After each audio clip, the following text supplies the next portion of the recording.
નમસ્તે બાળ દોસ્તો, ડીકે એજ્યુકેશન ચેનલમાં આપનું સ્વાગત છે. આજે આપણે ધોરણ 8ની સ્વ અધ્યયન પોથીમાં ગુજરાતી ભાગ 1માં ગુજરાતી વિષયમાં પાઠ 1 આ તો ઈશતણું આવાસનું સોલ્યુશન જોઈશું. તો ચાલો સોલ્યુશન જોઈએ.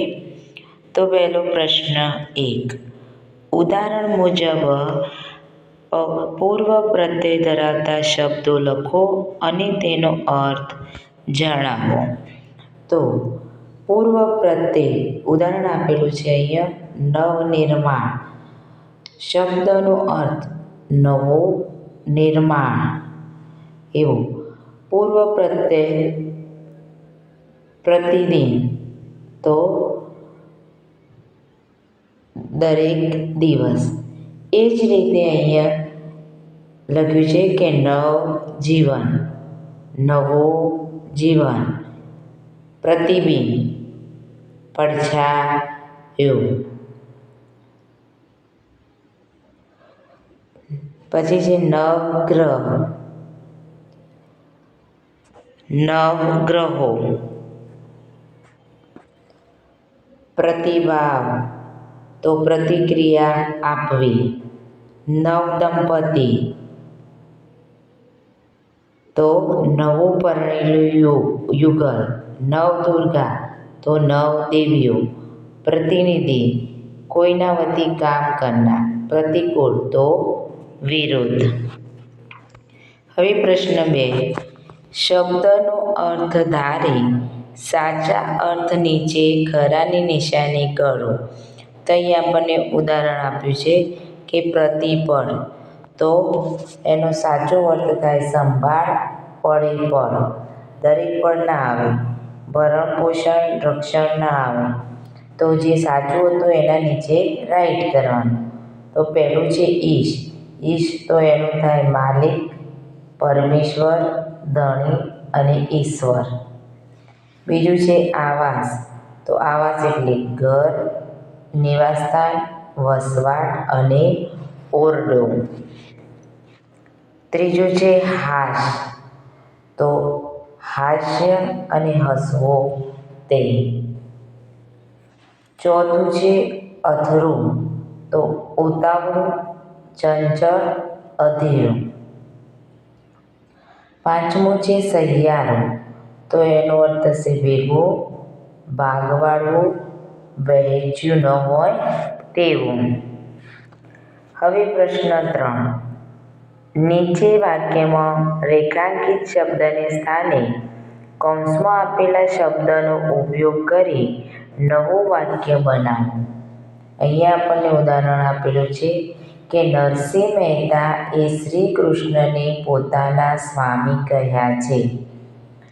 નરસિંહ મહેતા પોતાને શ્રી કૃષ્ણના દાસ ગણાવે છે. તો એવી જ રીતે અહીંયા આપેલું છે કે પુષ્પતણી પાંદડીએ બેસી હસતું કોઈ ચિરંતર હાસ. તો હાસની જગ્યાએ આપણે રુદન શબ્દ વાપરી અને વાક્ય બનાવવાનું છે. તો માતા દીકરાના શબ પાસે બેસી રુદન કરતી હતી. બીજું છે આ તો ઈશતણું આવાસ કાવ્યમાં કવિએ અથરું ન થવાની સલાહ આપી છે અને એમાં વાક્ય લેવાનું છે ધીરું. તો એની અથરુંની જગ્યાએ આપણે ધીરું શબ્દ વાપરી અને વાક્ય બનાવવાનું છે. તો ડૉક્ટરે દર્દીને ધીરું ધીરું ચાલવાની સલાહ આપી.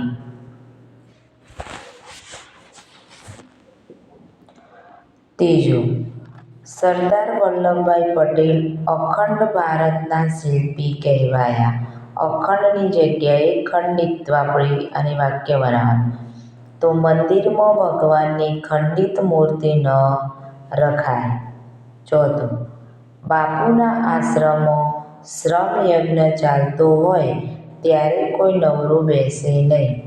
નવરુંની જગ્યાએ કામગરું વાક્ય શબ્દ વાપરવાનું છે. તો નાની વહુનો સ્વભાવ જ કામગરું, ક્યાંય બેસે નહીં. પાંચમું, સુધાકર આકાશમાંથી સુધા વરસાવી રહ્યો હતો. તો સુધાની જગ્યાએ ઝેર શબ્દ વાપરીશું. સાપ તેનું ઝેર પોંકી રહ્યો હતો. પ્રશ્ન 4. કાવ્યને આધારે સાચો વિકલ્પ પસંદ કરી લખો. આ તો ઈશ તણો આવાસ એટલે આ વિશ્વ ઈશ્વરનો આવાસ છે. આ પૃથ્વી પશુ પક્ષી અને પ્રાણી માત્રનું નિવાસસ્થાન છે કે સમગ્ર બ્રહ્માંડમાં માત્ર પૃથ્વી પર જ માનવનો વસવાટ છે? તો જવાબ આવશે બી. આ પૃથ્વી પશુ પક્ષી અને પ્રાણી માત્રનું નિવાસસ્થાન છે. બીજું છે, તું આમંત્રિત અતિથિ એનો નહીં, સ્વામી નહીં દાસ. આ પંક્તિનો સાચો અર્થ જણાવો. તો એનો સાચો અર્થ થશે સી. આપણે સૌ આ પૃથ્વી પર આમંત્રિત છીએ, પૃથ્વીના સ્વામી કે દાસ નથી. ત્રીજું, વેર તો પ્રતિપળ હેતનો હાસ. તો એનો જવાબ આવશે એ. ઈશ્વરે દરેક ક્ષણે હાસ્યરૂપી હેત વરસાવતો રહે છે. ચોથું, સૌ સાથે વહેંચીને ખાજે રામને દીધેલ રોટલી. તો એનો આવશે જવાબ બી. ઈશ્વરે આપેલું અન્ન આપણે પરસ્પર વહેંચીને ખાવું જોઈએ. પાંચમું છે, અખંડ ચાલે બ્રહ્મચીચોડો એટલે શું? તો એનો જવાબ આવશે કે ઈશ્વરનો બ્રહ્મરૂપી ચીચડો નિરંતર ચાલ્યા કરે છે.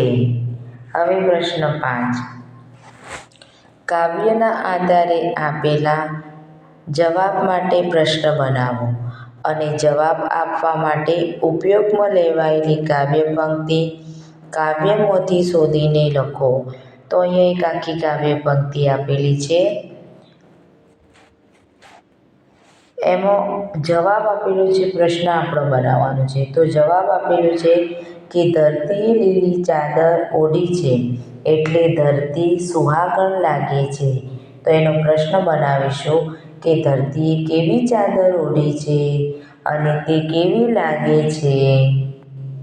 અને એના માટે આ કાવ્યમાં પંક્તિ આપેલી છે કે આ તો વસંત ખીલે સત પાંખડી હરી આવો ને. આ ધરતીએ ધર્યા સોહાણું હવે તો હરે આવો ને. આકાશમાં શું રેલાઈ રહ્યો છે? બીજો જવાબ આપેલો છે કે આકાશમાં ચંદ્રની ચાંદની રેલાઈ રહી છે અને તારલિયા ફૂલની માફક વેરાય છે. તો એનો આપણે પ્રશ્ન બનાવ્યો કે આકાશમાં શું રેલાઈ રહ્યું છે. અને એના માટે અહીંયા કાવ્ય પંક્તિ આપેલી છે કે આ ચાદરવો કરે ચાંદની હરી આવો ને. વેર્યો તારલિયાનો ફૂલ હવે તો હરી આવો ને. આકાશમાં શું તપી રહ્યું છે?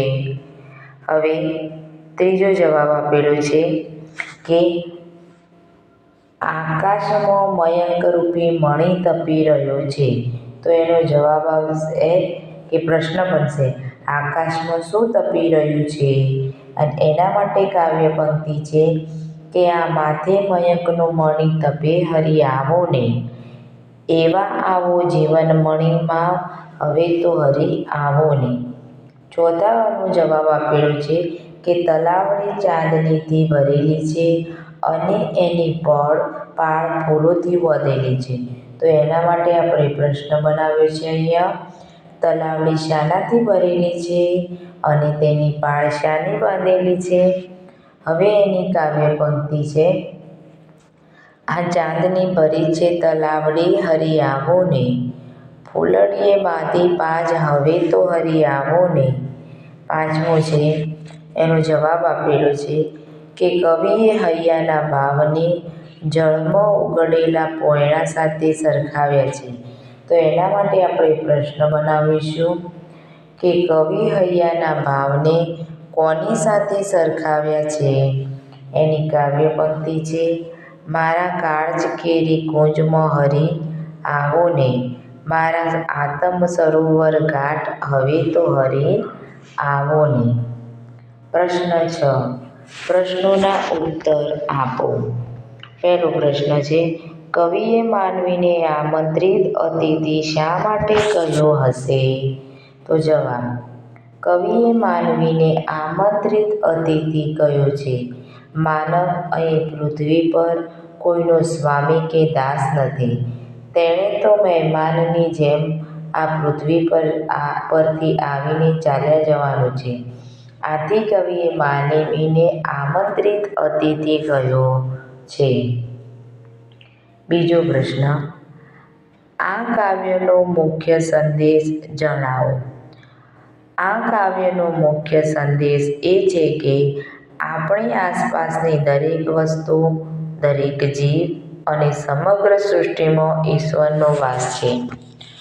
કાવ્ય આપણને એકતા અને સમાનતા રાખવા કહે છે. દરેક વસ્તુ કે વ્યક્તિ પ્રત્યે આદર અને શ્રદ્ધાનો ભાવ રાખવા કહે છે.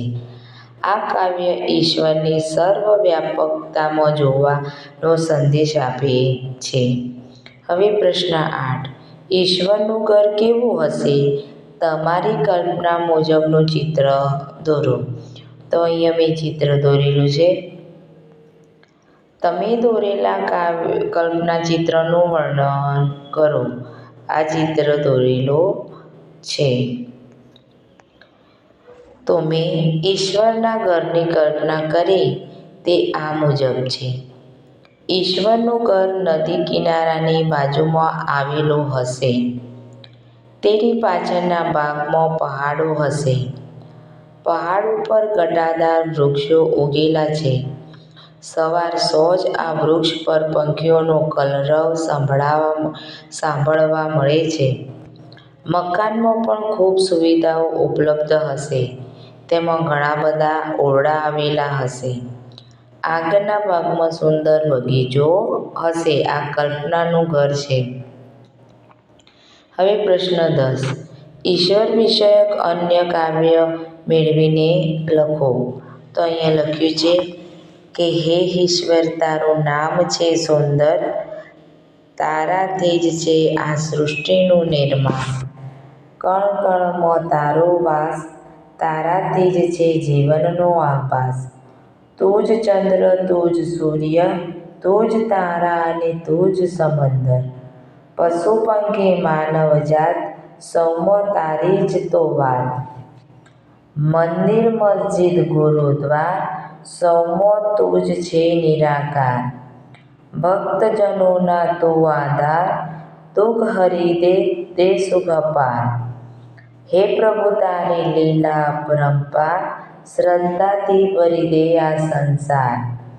તારો આશીર્વાદ સૌ પર રહેજો, અંધકાર કરી પ્રકાશ તું દેજો.